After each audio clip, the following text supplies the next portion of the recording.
In the short story Daisy Miller, Henry James brings about the conflict of knowledge versus inexperience.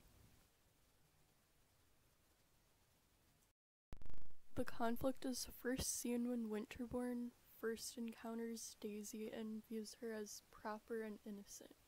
She's wearing a white dress, which indicates purity and innocence, and she's very polite and cautious and doesn't want to talk to Winterbourne at first.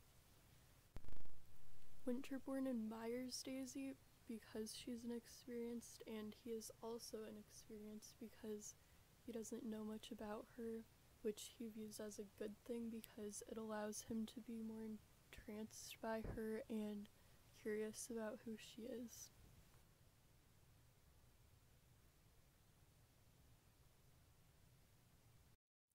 The conflict is seen again when Mrs. Costello views the Millers as common, because this shows that knowledge is a bad thing because she uses her sort of superiority to judge the Miller family based on their culture and what they think is proper, polite.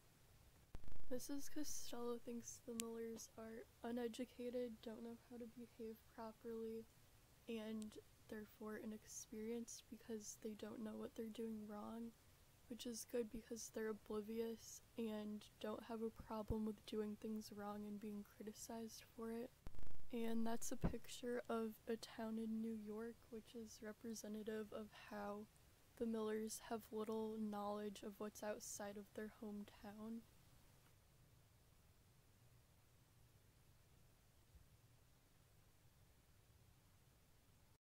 The final example of this conflict is when Daisy decides to go to the Colosseum with Giovanelli despite everyone telling her not to because of the risk of disease. This is also when Daisy loses her innocence, and this shows that knowledge is a bad thing because she gains experience of European culture by visiting the Colosseum, but she ends up getting malaria there and dying.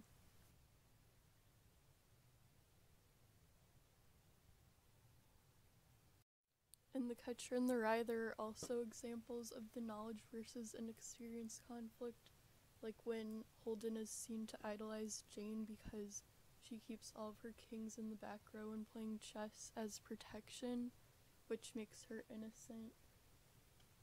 And this also shows that she has problems with her stepfather, which makes Holden feel bad for her.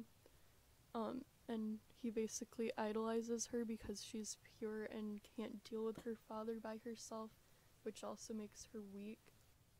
Another example is the idea that Holden looks up to Carl Luce, who is experienced, and he uses his knowledge to treat Holden rudely and doesn't have any interest in talking to him.